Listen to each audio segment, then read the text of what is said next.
எப்போ பார்த்தாலும் நார்மலாக சின்ன நகைவெட்டி தானே வாங்குவோம் ரூ. 100க்கு. சரி இன்னொரு ரூ. 200 போட்டு நல்லா அமேசானில் பெருசாக ஏதாவது ஆர்டர் போடுவோம் அப்படின்னு சொல்லி போட்டேன்.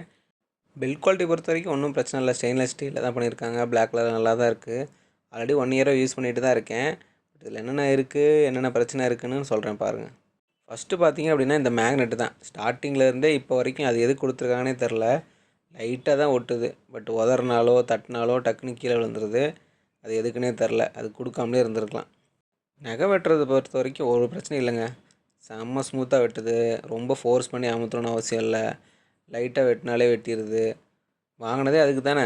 எக்ஸ்ட்ரா காசு கொடுத்தாலுமே ஷார்ப்னஸ் அதிகமாக இருக்கணும், ஈஸியாக கம்ஃபர்டபுளாக கட் பண்ணுறதுக்கு அப்படின்னு. அந்த வகையில் எந்த பிரச்சனையுமே இல்லை. என்னென்னா நகை வெட்டனையும் அதுக்குள்ளேயே வச்சுருந்துச்சுன்னா கடைசியாக எடுத்து குப்பையில் போடுறதுக்கு ஈஸியாக இருக்கும். பட் வெட்டினா டம் டூம்னு அடித்து பறக்குது. நான் ஏன் இதை சொல்கிறேன் அப்படின்னா, இன்னும் காசு எக்ஸ்ட்ரா போட போட அந்த நகை வெட்டியில் நகை வெட்டுறப்ப நகைலாம் உள்ளே சேர்த்து வச்சுக்கிட்டு கடைசியாக குப்பையில் கொட்டுறப்ப ஈஸியாக இருக்க மாதிரிலாம் பார்த்துருக்கேன். கொடுத்துருந்துருக்கலாம். ஆனால் இந்த ரேஞ்சுக்கு கஷ்டம் தானே. கொடுத்த காசுக்கு தானேப்பா கொடுக்க முடியும். நல்லா செம்ம ஷார்ப்பாக இருக்குங்க. உங்களுக்கு நகை வெட்டுறனால உங்களுக்கு பார்த்தா எதுவும் தெரியாது. ஸோ இது நார்மலாக நம்ம கத்திரிக்கோலில் கட் பண்ணோம்னா எவ்வளோ கஷ்டப்பட்டு கட் பண்ண வேண்டியதாக இருக்குது பாருங்கள். அதே ஃபினிஷிங் இருக்காது. ஸ்ட்ரைட்டாக கட் ஆகிருக்காது. அப்படியே ஒரு கிராஸாக கட் ஆகிருக்கு பாருங்கள். இதே நம்ம நெயில் கட்டர் இதை வச்சு கட் பண்ணுறப்ப அக்யூரேட்டாக நீட்டாக கட் ஆகுது பாருங்கள். பாக்ஸில் இதுவும் சேர்த்து தான் கொடுத்துருந்தாங்க. நம்ம இதெல்லாம் யூஸ் பண்ணதே கிடையாதுங்க.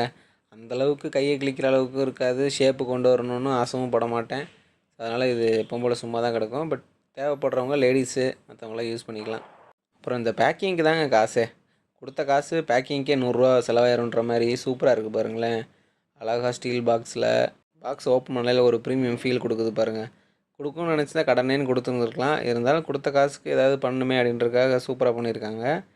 இதோட ஆன்லைன் ப்ரைஸ் பார்த்திங்க அப்படின்னா ரூ. 300 வாங்கினேன்.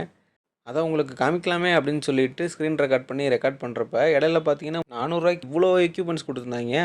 இதனடா இது நம்ம ஆர்டர் பண்ணுறப்ப இதெல்லாம் குறுக்கு கண்ணிலே படலே அப்படின்னு சொல்லிட்டு சரி இதையும் ஆர்டர் போட்டுருவோம். ஒரு ரூ. 100 இவ்வளோ ஐட்டம்ஸ் கிடைக்குதா, கண்டிப்பாக செக் பண்ணி பார்த்தோன்னு சொல்லிட்டு ஆர்டர் போட்டேன். இருந்தாலும் இந்த ரேட்டுக்கு இது ஓகேவா இல்லை இன்னும் ரூ. 100 எக்ஸ்ட்ரா போட்டு இதை வாங்கிடலாமா அப்படின்னு நான் உங்களுக்கு பார்த்து சொல்கிறேன்.